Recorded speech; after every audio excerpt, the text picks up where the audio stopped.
तुम्ही बघत आहात जनमत मराठी।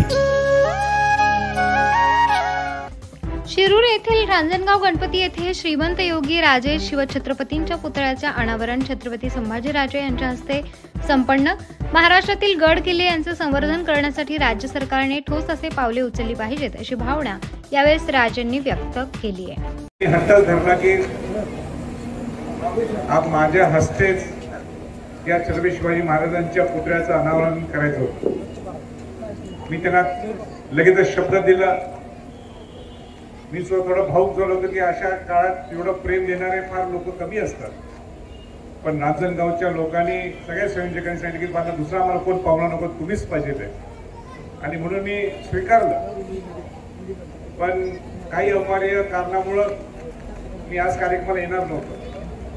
कसं बसलं तरी मी पोचलो आणि आताही काहीतरी अनिवार्य कारण असल्यामुळे मला लवकर निघायचं म्हणून मी जास्त वेळ काही भाषण करणार नाही।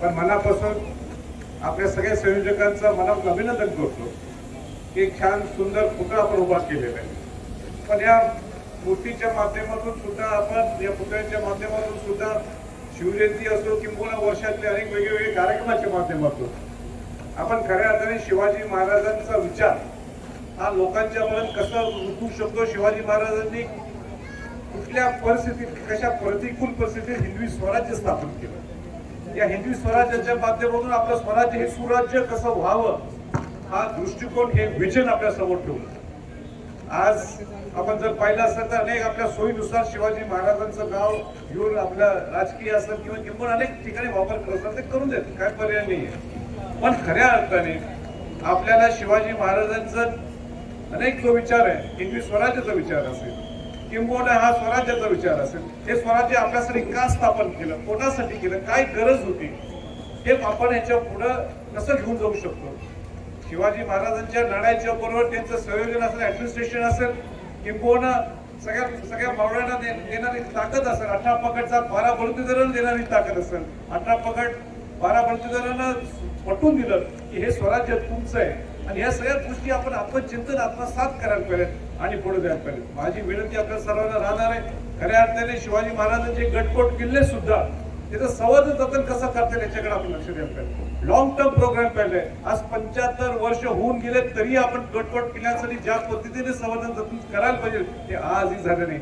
मला माझी स्वतःची प्रशंसा करायची नाही, पण मी मागे लागलो आणि शिवाजी महाराजांचा राजधानी रायगड किल्ला, दुर्गराज रायगड किल्ला, आज तिथं रायगड प्राधिकरण स्थापन झालं आणि आज तिथं काम सुरू झालेलं आहे। माझी सगळ्यांना विनंती आहे, आपण एकदा याल पाहिजे रायगडला। तुम्ही 7 जूनच्या राज्याभिषेक सोहळ्याला या किंवा वर्षभरात तुम्ही या आणि बघा तुम्ही शिवाजी महाराजांचं रायगड किल्ल्याचं संवर्धन जतन कसं चालू आहे। माझी सरकारला विनंती राहिली, याच्या पूर्वी सुद्धा होते, पूर्वीच्या सरकारना सुद्धा आताच्या सरकारना होते, एक रायगड मॉडेल प्रमाणे रायगड किल्ला, दुर्गराज रायगड किल्ल्याप्रमाणे बाकी किल्ल्यांचं सुद्धा संवर्धन जतन होणं गरजेचं आहे। ते आपले जिवंत स्मारक आहेत। आज जर उद्या ते सगळे किल्ले नामशेष झाले तर आपण उत्तर काय देणार शिवाजी महाराजांना?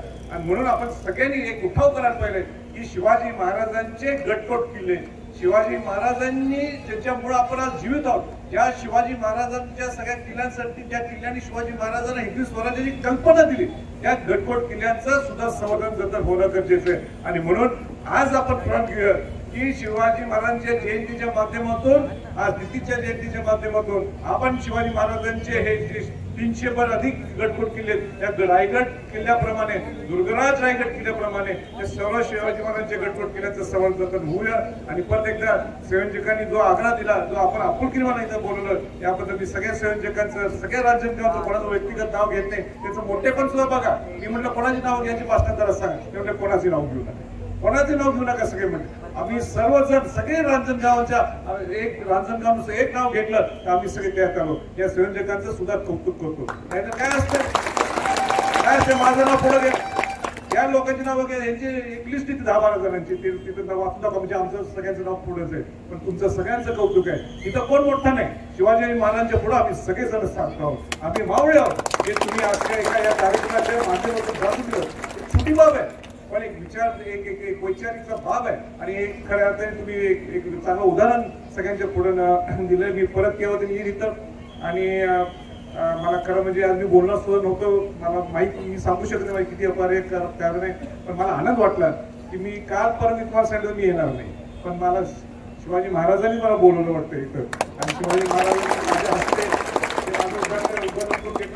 मगाशी बोर्ड बघितला आणि मी आलो नसतो तर मला किती खतखत झाली असते की एवढं दुसरा कोण पाहुणच मी बोलवलं नाही आणि मला बोलवलं, मी या कार्यक्रमात उपस्थित राहिलो, माझी मनात एक खंत राहिली असते, एक दुःख वाटलं असतं मला, पण ते चुकून कशा रीती असं मी भरून काढू शकलो आणि इथं आलो, यामध्ये मला सुद्धा एक आनंद आहे, माझ्यासाठी सुद्धा एक अविस्मरणीय प्रसंग आहे असं म्हटलं त्या चुकवणार आहे. आणि सगळ्यांना शिवजयंतीच्या निमित्ताने, तिथीच्या शिवजयंतीच्या निमित्ताने सगळ्यांना शुभेच्छा देतो आणि थांबतो. बाकीचे जे काही कार्यक्रम असतील ते जाऊन देत जोरात जल्लोष करा, एवढंच बोलतो थांबतो.